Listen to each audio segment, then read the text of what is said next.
بسم اللہ الرحمن الرحیم. آج کافی سوشل میڈیا میں تہلکہ مچا ہوا ہے کہ ڈالر 300 روپے کا ہو گیا ہے. مجھے سمجھ نہیں آ رہی کہ اس کا اتنا ڈنکا پیٹنے کی مطلب کیا ضرورت ہے، کیونکہ 300 کا ڈالر تو اسحاق ڈار کے زمانے میں ہی ہو چکا ہوا تھا. اوپن مارکیٹ میں 305 307 کا بک رہا تھا. اب وہ الگ بات ہے کہ اوپن مارکیٹ میں وہ 320 ہو گیا ہے. IMF کا پروگرام ہونے کے بعد ایک امید کی کرن آئی تھی اور ڈالر جو ہے لگ رہا تھا کہ 270 کی سطح پہ آ جائے گا، اور وہ ایک جھٹکے میں لانے کی کوشش بھی کی گئی تھی. اور آپ کو یاد ہوگا کہ الحمدللہ مبارکباد جو ہے شریف خاندان آپس میں دے رہا تھا، اور ان کے جو خاص طور پہ پارلیمنٹیرینز ہیں، اور انہوں نے جو ہے شہباز شریف کو ایسا ہیرو بنا دیا تھا. 180 سے الگ ڈالر اگر 270 بھی تھا تو مطلب اس پہ اگر کوئی ہیرو کسی کو بنائے تو پھر اس کی عقل کو ہی داد دی جا سکتی ہے. بہرحال کہنے کا مطلب یہ ہے کہ آج 320 325 کا ڈالر ہے اوپن مارکیٹ میں. جو مارکیٹ میں لوگ جو درآمدی سامان منگاتے ہیں وہ بھی اس کی قیمت جو ہے وہ 300 کے حساب سے کوئی بھی نہیں بیچ رہا. کوئی 350 کوئی 320، اور بعض جگہوں پہ جو شارٹیجز جو ابھی بھی درآمدات کھل کے نہیں ہو پا رہی ملک میں، تو اس کی وجہ سے اگر کسی چیز کی قیمت، جیسے خوردنی تیل کی اگزامپل دیتا ہوں میں، کہ آج اس کی قیمت میں 200 روپے فی کلو سے زیادہ کا نفع ہے جو اس کے تیل میں کام کر رہے ہیں. تو یہ جو ہے 200 روپے جو ہے اس وجہ سے نہیں کہ ڈالر کا ریٹ بڑھ گیا، اس وجہ سے کہ ملک میں اس رفتار سے کھلے طریقے سے نہیں آ رہا، اور حکومت کی جو پرائس کنٹرول اتھارٹیز ہیں وہ ان چیک اس کو جانے دے رہی ہیں. اسی طریقے سے آپ کو ایک چھوٹی سی مثال آپ کو دے دوں کہ بجلی کی قیمت 30-40% بڑھی، لیکن عالمی مارکیٹ میں قیمتیں اتنی گر گئی کہ حالانکہ ڈالر بڑھ بھی گیا، اس کے باوجود 22% بجلی کی پیداواری لاگت کم ہوئی. لیکن مسئلہ کیا ہے؟ بجلی کی قیمت کی ریکوری نہیں کر پا رہے لوگ، تو اس وجہ سے بجلی کی قیمت بڑھ گیا. اب بات واپس ڈالر پہ لے کر آتے ہیں. ڈالر کہاں ہونا چاہیے پاکستان کا، اور کیا وجوہات ہے کہ یہ اوپر جا رہی ہے. وجہ آپ کے سامنے ہے کہ IMF نے اب کہہ دیا کہ اوپن مارکیٹ اور جو اسٹیٹ بینک کا جو ریٹ ہے، انٹر بینک ریٹ، اس کے درمیان 1.25% سے زیادہ کا فرق نہیں ہونا چاہیے، ورنہ آپ معاہدہ توڑ دیں گے. تو روزانہ اوپن مارکیٹ میں 3-4 روپے کوئی بڑھا دیتا ہے.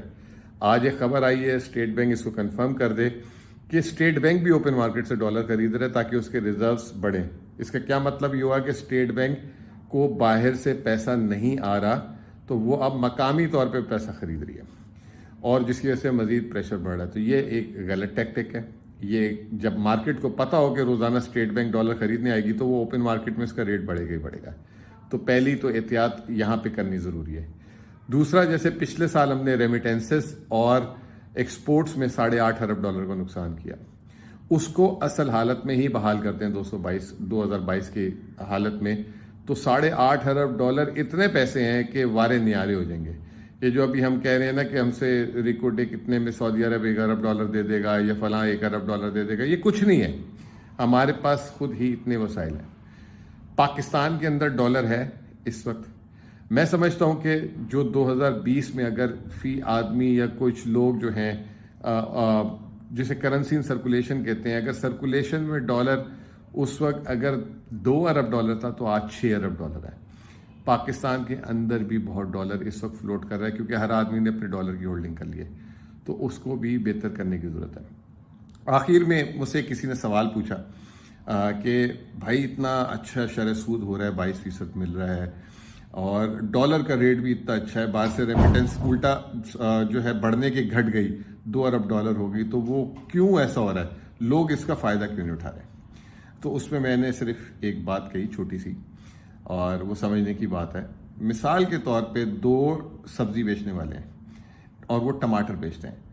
ایک بیچ رہا ہے 50 روپے کلو، اور ایک نے ایک دم آواز لگا دی 25 روپے کلو لے لو. اب 25 روپے کلو جہاں وہ بیچ رہے ہیں وہاں پہ حالات کشیدہ ہیں، وہاں پہ پتھراؤ ہو رہا ہے، اور وہاں پہ مظاہرے ہو رہے ہیں، اور وہاں پہ آپ کی جان اور مال کو خطرہ ہو سکتا ہے. اب جس شخص کو لینا ہے وہ کہے گا بھائی اپنی عزت بچاؤ، یہ 50 روپے کا جو مارکیٹ سے مل رہا ہے نا اس کو لے لو. وہاں جائیں گے پتہ نہیں سر پھٹ جائے، گاڑی ٹوٹ جائے، اور کوئی نقصان ہو جائے. تو پاکستان میں بھی یہی مسئلہ ہے. ڈالر کا ریٹ 300 325 نہیں ہونا چاہیے تھا. یہ جو ہے 270-75 جیسے میں نے پہلے کہا اس سے اوپر نہیں ہونا چاہیے تھا. یہ جو میں نے آپ کو وجوہات بتائی اس کی بنا پر یہ یہیں پہ ہونا چاہیے. لیکن حالات کشیدہ ہیں. حالات کشیدہ، پہلے سیاسی حالات کشیدہ کر دیے گئے. عمران خان جب سے اریسٹ ہوئے ہیں اس وقت کے بعد سے پھر ڈالر کو پر لگ گئے ہیں. تو سیاسی حالات کو ٹھیک کیا جائے، الیکشن آن ٹائم کیا جائے. اللہ تعالیٰ نے بڑا کرم کیا تھا کہ آئی ایم ایف کا 9 مہینے کا پروگرام مل گیا. اب وہ 9 مہینے کا پروگرام اگر ہم امپلیمنٹ نہیں کر سکے، ایک رسک وہ ہے، اور دوسری طرف آپ کے سامنے یہ کہ اگر الیکشن بر وقت نہیں ہوئے تو نئی حکومت لیٹ آئے گی تو پھر آئی ایم ایف پروگرام نہیں ملے گا. اس کے علاوہ ایک اور چیز ہے ڈیٹ ریسٹرکچرنگ، اس پہ اگلی نشست پہ بات کریں گے. بہت بہت شکریہ.